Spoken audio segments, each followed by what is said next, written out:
अस्सलामुअलैकुम जी। तो उम्मीद है आप सब खैरियत से होंगे, खुश होंगे। यार तलाश तो कोई अच्छी खबर की थी, कोई गुड न्यूज़ की थी, लेकिन मेरा ख्याल है आजकल कोई सीरीज़ चल रही है बैड न्यूज़ की या सैड न्यूज़ की।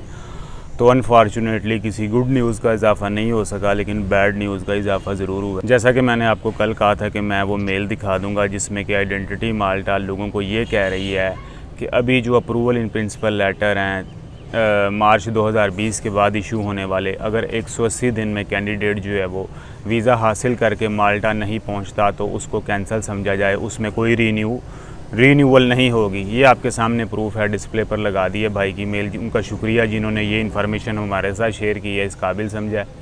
तो अभी जिन लोगों के पास approval in principle letter expire होने वाले हैं कुछ दिनों में, पाकिस्तानियों के लिए चलो फ़िलहाल गैर एलानिया बैन चल रहा है, वो तो अप्लाई नहीं कर सकते with out 8 month work permit. लेकिन जो दूसरे तमाम भाई हैं जो कि पाकिस्तान में फंसे हुए हैं या दूसरे ऐसे ममालिक में फंसे हुए हैं जहाँ पर माल्टा की एम्बेसी या VFS नहीं है, तो भाई आप इसको फ़िलहाल अनटिल फर्दर नोटिस कैंसिल समझो। इसका कोई फ़ायदा नहीं है आपको।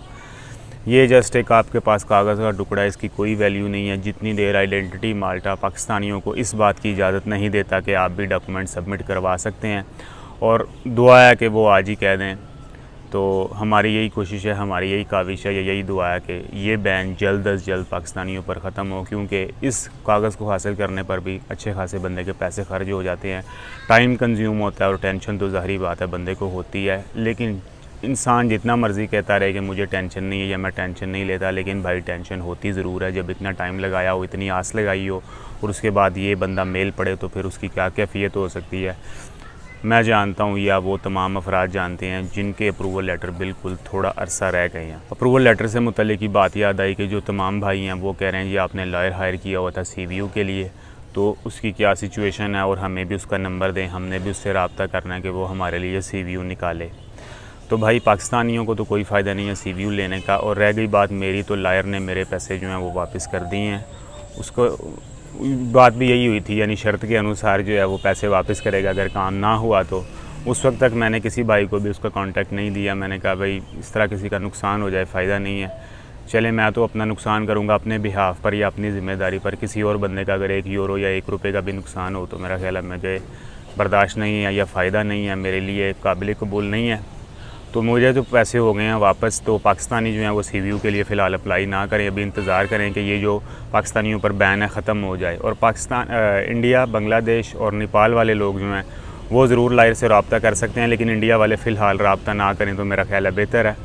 तो ये जो है ना, ये सारा लॉयर से मुतालिक मैं अलग वीडियो बना दूंगा आपको, या नेक्स्ट वीडियो बना दूंगा, तो आप इंतज़ार कर लें। ये ना हो ये चीज़ें कम्प्लिकेशन हो जाएँ आपस में, तो फिर आपको अच्छी तरह समझ ना आए। अगली वीडियो का इंतज़ार कर लें, मैं सारी डिटेल आपको बता देता हूँ। अभी वो जो चंद भाइयों ने क्वेश्चन किए हैं अभी उन्हीं पे बात कर लेते हैं, तो मेरा ख्याल है बेहतर है। तो ये सिचुएशन है जी। अभी फ़िलहाल अंटिल फर्दर नोटिस वो इसको रीन्यू नहीं कर रहे। अगर आप प्रोसेस शुरू करना चाहते हो तो फिर ज़ीरो से प्रोसेस स्टार्ट कर लें, या कोई और रिक्रूटिंग एजेंसी देख लें जो कि डन बेस पे काम करती हो। 10-15 दिनों में आपका अप्रूवल लेटर निकाल ले और आपके पास अगले 6 महीने हों तो आप अपना अच्छे से फ़ैसला कर सकें।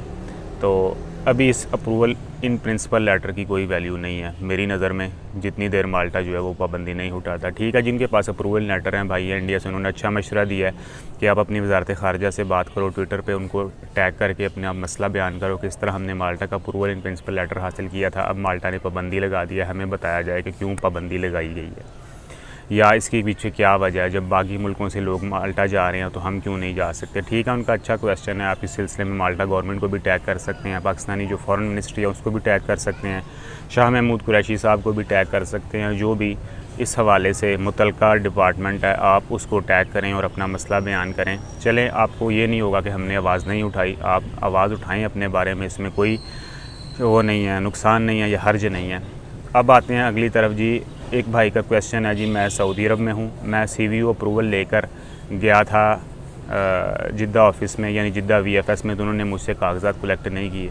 अभी भाई आपने ये सिर्फ इतना मसला लिख दिया, अगर आप कंप्लीट मसला लिखते हो तो ज़रा सूरत हाल वाज़ह हो जाती है। मुझे ये नहीं बताया आपने के पास रेजिडेंट वीज़ा या कौन सा वीज़ा है। अगर तो रेजिडेंट वीज़ा 8 मंथ ओल्ड है फिर तो कोई उन्हें मसला नहीं होना चाहिए था। तो या अगर आपके पास रेजिडेंट वीज़ा होने के बावजूद उन्होंने ये कहा कि हम नहीं लेंगे, तो फिर ये कंसेशन जो है 8 मंथ वाली सिर्फ UAE के लिए और किसी मुल्क के लिए मुझे नहीं लग रही। क्योंकि अगर सऊदी अरब में आपको रेजिडेंट वीज़ा पर 8 माह हो गए आपके पास CVU अप्रूवल भी था, फिर उन्होंने आपके कागजात क्यों कलेक्ट नहीं किए। तो मेरा आपको मशवरा है कि आप जो उनकी रियाद एम्बेसी या उनके ईमेल पर रब्ता करें, उनको सारा मसला बयान करें, तो वो VFS को इस सिलसिले में इंस्ट्रक्ट कर देंगे। वो आपसे कागजात कलेक्ट ले लेंगे। आपके पास CVU है, आप रेजिडेंट हैं, आपको परेशान होने की कोई ज़रूरत नहीं है। आपके कागजात जो हैं वो ज़रूर ब-ज़रूर सबमिट होंगे। पहली बात ये क्लियर होगी। दूसरी बात ये क्लियर हो गई कि दूसरी बात ये है, भाई क्वेश्चन कर रहे हैं UAE में हूँ, नए वीज़े पर आया हूँ, तो मेरे पास 8 मंथ का रेजिडेंट नहीं है, क्या करूं। देखें भाई, 8 मंथ का रेजिडेंट नहीं है तो अगर आप पाकिस्तानी हो तो फ़िलहाल वेट करें। आपको CVU अप्रूवल मिल भी जाए तब भी VFS आपसे कागजात कलेक्ट नहीं करेगा। हाँ, अगर आपका ताल्लुक़ इंडिया से या किसी और मुल्क से है तो आप ज़रूर CVU के लिए अप्लाई करें, ज़्यादा चांसेस अब मिल जाएंगे तो आप अप्लाई कर सकते हैं। लेकिन पाकिस्तानी है, 8 मंथ से रेजिडेंट नहीं है, CVU आ भी जाएगा, फिर भी कोई फ़ायदा नहीं है, इंतज़ार कर लें। चलें, सही है, एम्प्लॉयर को बोल दें कि CVU निकाले, हो सकता है बैन ख़त्म हो तो आप CVU प्रेजेंट करके वीज़ा लगवा लें। लेकिन वही बात है कि अनटिल फर्दर नोटिस ये कॉम्प्लिकेशन जो है लोगों को परेशान करती रहेगी, इसका कोई हल फ़िलहाल नज़र नहीं आ रहा। एक और भाई का क्वेश्चन है जी, अच्छा पाकिस्तान से मुतल्लिक है। देखें जी, बूस्टर शॉट लगना शुरू हो गया पाकिस्तान में। ये डिटेल आई है NCOC की वेबसाइट पर कि इन मराकज़ से आप बूस्टर शॉट लगवा सकते हैं। कल मैंने कल वाली वीडियो में बता दिया था कैसे आपने फॉर्म फिल करना है और किस बैंक में जमा करवाना है, उसको मज़ीद बात नहीं करेंगे हम। तो ये बूस्टर शॉट की सिचुएशन है। एक और सवाल है जी, कैन साइनो जो कि जॉनसन की तरह सिंगल शॉट वैक्सीन, अगर आपने वो लगवा रखी है तो भाई वो अक्सरियत ममालिक में, मेजॉरिटी ममालिक में काबिल कबूल नहीं है। आपको कोई और मीन इख्तियार करना पड़ेगा या बूस्टर शॉट लगवा लें। बूस्टर शॉट भी एक का मेरा ख्याल है फ़ायदा ना हो, तो ये कैन साइनो जो है ये बड़े पैमाने पर काबिल कबूल नहीं है। और एक ख़बर है जी, पाकिस्तान में स्पुतनिक की 10 लाख डोजेज़ आ गई हैं।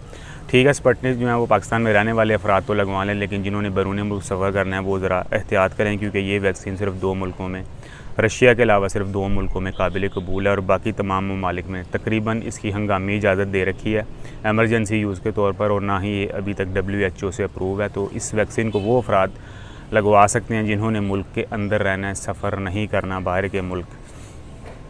तो मॉडर्ना अवेलेबल है डिस्ट्रिक्ट लेवल पे। अभी कल ही मेरे दोस्त ने लगवाई है डिस्ट्रिक्ट सतह पर जाके, डिस्ट्रिक्ट का मैं नाम नहीं बता सकता, आप किसी भी डिस्ट्रिक्ट में जाके लगवा सकते हैं। मॉडर्ना फ़िलहाल अवेलेबल है, फाइज़र भी अवेलेबल है, लेकिन मेरा ख्याल है इस्लामाबाद की हद तक है और दूसरे शहरों में अवेलेबल नहीं है जी। तो इंडिया से क्वेश्चन है भाई का, 8 लाख लगा कर किस मुल्क में जा सकता हूँ। मेरे भाईजान, 8 लाख रुपया लगा कर आपने किसी और मुल्क में ही जाना है, तो मोदी जी तो वैसे ही नारा लगा रहे हैं सबका साथ सबका विकास। चले, जोक्स अपार्ट, अब दिल पे ना लीजिएगा, सही है। 8 लाख तो बड़ी भारी रकम बनती है, पाकिस्तान में तो 16-17 लाख रुपए बन जाता है। तो मेरा ख्याल है आपको इंडिया में ही रह के कारोबार कर लें। अभी हालात भी बाहर के मुल्कों के ऐसे ही चल रहे हैं, ये ना हो आप पैसे फंसा के किसी एजेंट के सामने बैठ जाएं और वो आपको कोई वर्क वीज़ा पकड़ा दे और बाद में आप ट्रैवल ना कर सकें। 8 लाख रुपये से आपको इंडिया में कारोबार कर लें, अगर मेरी माने, क्योंकि बाहर वाली ऑप्शन वो बंदा इस्तेमाल करे जिसके पास पैसे या कारोबार के लिए वो नीयत नहीं रखता। वो तो चलो बाहर जाए, लेकिन इतने पैसे लगाकर किसी और मुल्क में जाकर मेहनत मजदूरी करना मुनासिब नहीं है। और मुझे ना ही आपकी क्वालिफ़िकेशन का पता है, ना ही एक्सपीरियंस का पता है। तो मेरा आपको यही मशवरा है कि 8 लाख लगा के इंडिया में कारोबार करें तो अच्छी नीयत से करें, साफ़ सुथरा काम करें, किसी को धोखा ना देने की कोशिश करें, किसी को डिसीव ना करने की कोशिश करें, तो इसमें कोई शक नहीं है कि आपका कारोबार ना चले। सही है, सबका साथ सबका विकास। एक और क्वेश्चन है दी भाई, आपको किसने बोला 7 सितंबर को खुल रहा VFS? देखें भाई, ये सिर्फ अजम्पशन है, इसमें कंफर्म बात कोई नहीं है और ना ही मैं अपने तरफ से कोई बात कर रहा हूँ और ना इसको कोई सीरियस लीजिएगा। एक अजम्पशन है, शायद 7 तारीख को खुल जाए, ना भी खुलेगा तो कोई इसमें इशू नहीं है। दुआ है जी खुल जाए 7 के, क्या 6 को खुल जाए, 5 को खुल जाए, चले जिस बंदे का फ़ायदा हो, खुशी वाली बात है। एक और क्वेश्चन है भाई का, UAE का विज़िट वीज़ा ओपन हो गया है, लग रहा है कि नहीं? जी भाई, ओपन तो हो गया। तो मेरी एजेंट से बात भी हुई थी, ट्रैवल एजेंसी वाले से, तो उसने कहा जमा करवाए हुए हैं, अभी लग के आए नहीं हैं, लग के आएंगे तो फिर आपको बता दूंगा। ओपन हो गए हैं, लेकिन मेरा ख्याल अभी लगना स्टार्ट नहीं हुए। पाकिस्तान की हद तक, इंडिया का मुझे पता नहीं है। तो पाकिस्तान विज़िट वीज़ा वाले फ़िलहाल इंतज़ार कर लें 1-2 दिन। तो अगर ट्रैवल एजेंसी वाला कन्फर्म करता है कि वीज़ा लग के आ गया तो फिर आप ज़रूर गो अहेड कीजिएगा। तो ये क्वेश्चन है। चलें, और भी कोई क्वेश्चन हुआ तो आप कमेंट बॉक्स में कर सकते हैं, मैं उधर ही आपका जवाब देने की कोशिश करूँगा। तो अगली वीडियो चलो लायर के मुतल्लिक़ है, मैं आपको बता देता हूँ जो भी सिचुएशन है। तो चैनल को ज़रूर सब्सक्राइब करें, आपके सपोर्ट का शुक्रिया, बल्कि आपकी सपोर्ट की ज़रूरत भी है शायद अब। तो टेक केयर।